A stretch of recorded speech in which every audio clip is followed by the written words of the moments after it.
Faut-il rapatrier en France et mettre en prison chez nous des djihadistes français partis en Syrie ? Cette question, déjà, elle peut quand même surprendre. Va-t-on être contraint de rapatrier Adrien Guillal, qui est l'un des plus hauts dignitaires de l'État islamique? Il avait prêté sa voix pour revendiquer les attentats de Nice et de Magnanville.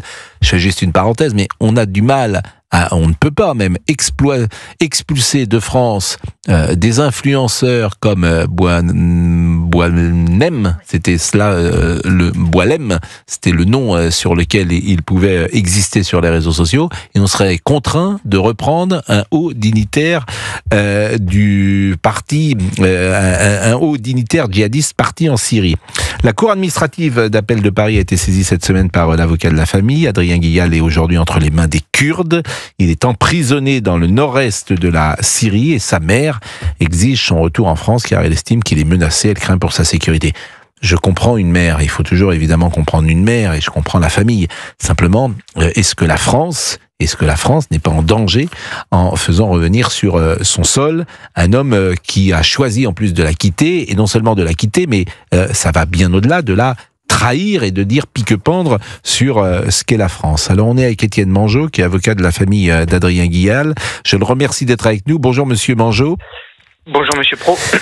Votre tâche pour le moins n'est pas facile, parce que expliquer à ceux qui vont nous écouter que quelqu'un qui a quitté la France, qui a revendiqué les attentats de Nice et de Magnanville, qui est un djihadiste et un haut dignitaire djihadiste, qu'il a mis la France en tension, que cet homme, il faut, parce qu'il est maltraité dans une prison kurde, moi, j'ai envie de dire, je pourrais faire confiance à la justice du Kurdistan.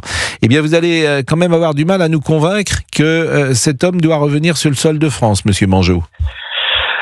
Je vais essayer, mais je pense que je vais y arriver, Monsieur Pro. Vous avez dit tout à l'heure dans votre propos introductif, est-ce que la France ne serait pas en danger en rapatriant Adrien Guillal? Mais moi, je pense qu'en fait, elle est bien plus en danger en laissant Adrien Guillal en Syrie, dans le nord-est syrien, dans cette espèce de chaudron en pleine conflictualité, et dans une zone qui est aujourd'hui aux mains des autorités kurdes, vous l'avez rappelé, mais les autorités kurdes, elles n'ont pas de justice. En réalité, la question n'est même pas de faire confiance ou pas aux autorités kurdes, ce n'est pas un État, il n'y a pas de loi, il n'y a pas de justice, et aujourd'hui Adrien Guillal et les 66 autres ressortissants français hommes qui sont encore détenus au Kurdistan syrien le sont en dehors de tout cadre légal. Alors vous savez, on peut portraitiser tout à fait légitimement Adrien Guillal comme un ennemi public, mais je crois que les ennemis publics, il vaut mieux les avoir sous la main, dans nos prisons, judiciarisées avec nos juges, avec nos lois. Et je rappelle que la justice antiterroriste ne tremble pas, elle est plutôt implacable, comme on l'a vu ces derniers temps, plutôt qu'au fin fond de la Syrie.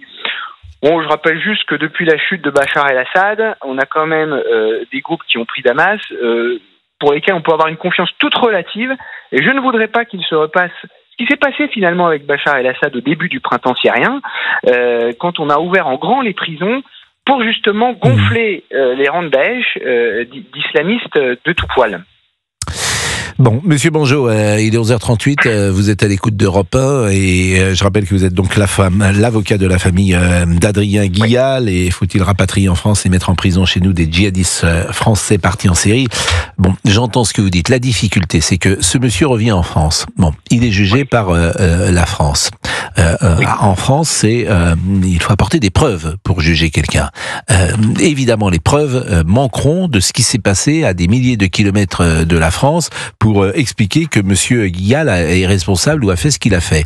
Donc la crainte que j'ai, c'est que si cet homme était jugé en France, par manque de preuves, on peut le retrouver demain dans la nature. Et ce risque-là, on ne peut pas l'écarter. Si Monsieur Guillal était en France pour y rester à l'isolement jusqu'à la fin de sa vie, peut-être que ça ne m'ennuierait pas beaucoup qu'il soit ici ou ailleurs. Mais je vous répète, il faut apporter des preuves. Et ces preuves, elles n'existent quasiment pas. Ce qu'il a fait sur place, vous le savez, vous ? Moi, je ne le sais pas. Je sais simplement qu'il est un haut dignitaire, du djihadisme. Et j'ai envie de dire, ça me suffit. J'ai pas besoin d'en savoir plus. Et je préfère vraiment ne pas le voir dans une de nos prisons au sous-sol de France, parce que je vous le répète, ça serait très difficile de le condamner, peut-être. Alors, ouais, moi, je m'inscris en faux par rapport à ce manque de preuves. Je peux même vous dire que je les ai quasiment sous les yeux, parce qu'en réalité, Adrien Guial, il fait l'objet de l'ouverture d'une information judiciaire depuis son départ, qu'il y a un dossier qui existe, qui est traité par le pôle antiterroriste de Paris, que je suis même dans ce dossier, puisqu'il y a un certain nombre de personnes dans ce dossier qui sont revenues en France, donc j'ai donc accès à ce dossier, et je peux vous dire, en toute bonne foi, que les preuves, elles existent, que évidemment nos services savent pertinemment ce qui s'est passé en Syrie, ce que l'on peut reprocher à Adrien Guial, donc que celui-ci pourrait faire l'objet d'un jugement, et justement d'un jugement avec toutes les garanties d'un procès équitable, et si la peine qui ne manquerait pas d'arriver était prononcée, je pense qu'elle serait légitime pour tout le monde, y compris pour Adrien Guial, mais aussi, il faut le souligner, pour les victimes. Je pense qu'on oublie souvent de dire que les victimes mais vous savez bien sont que les premières à avoir droit à un procès. Moi je connais pas précisément ce qu'il a fait, bien évidemment, mais je doute que ce qu'il fait mérite effectivement qu'il ne soit plus jamais en liberté. C'est ça. L'enjeu. Au juge, voilà, mais c'est pour ça. Je me substitue. Oui, je me substitue, comme vous dites, mais je pense qu'il y a beaucoup de gens qui doivent se substituer comme moi, en même temps qu'ils vous entendent. Parce que cet homme, évidemment, je pense que de tout ce qu'il a fait, je me doute bien que en dessous de la perpétuité, je ne vois pas une peine qui corresponde sans doute à ce qu'il a fait. Je le dis bien sans doute. Alors, je ne vais pas me substituer au juge, mais à partir du moment où vous faites rentrer quelqu'un en France, et je le répète, vous entrez dans ce processus-là. Le risque est grand qu'il n'y ait pas de preuves, et puis il y aura des gens comme vous, un avocat, qui viendront expliquer qu'il n'a peut-être pas fait ça parce que vous ferez votre job et ça. Donc moi, je suis pas. On appelle un état de droit, monsieur. Oui, état de droit, je suis bien d'accord avec vous, mais tant qu'il est là-bas, mais j'entends très bien, j'entends ce que vous dites, j'entends ce que vous dites. Différencie des états terroristes. Écoutez, j'entends très bien ce que vous dites, mais moi je pense à la société française et j'ai pas envie de voir sur le sol de France quelqu'un qui, parce qu'on ne pourra pas prouver qu'il a fait ce qu'il a fait, se retrouve en liberté. Voilà. Et que j'ai peur que les preuves manquent. Et notre petite conversation, de ce point de vue-là, ne m'a pas convaincu du contraire, monsieur Mangeot. Puisqu'au bout de 2 secondes, vous me parlez de l'état de droit et vous me dites que je me substitue au juge. Donc en fait, ce que vous voulez, c'est qu'il soit libre. À faire passer la justice. Non, moi je veux juste que la justice passe, mais je pense que tout le monde a gagné, y compris la France, quand elle fait passer ses valeurs de justice et du droit avant tout. Et je pense qu'on peut tous être très fiers de ce qui s'est passé suite au procès pour le Bataclan. Et je ne crois pas qu'il y ait eu de peine laxiste qui ait été prononcée. Je crois que quand la justice non, mais là, il y avait mais pardonnez-moi, le Bataclan, il y avait des preuves, c'était en France. Oui. Ça n'a rien à voir. Qu'est-ce que vous voulez avoir des preuves de ce qui s'est passé en Syrie devant un tribunal français? Je suis évidemment tenu au secret d'instruction, mais je vous assure, et je pense qu'il ne faut pas faire un. Vous allez faire venir des témoins de Syrie? Vous allez faire venir vous allez faire venir des victimes? Vous allez faire venir des témoins? Des témoins qui ont été victimes de ce monsieur-là de Syrie?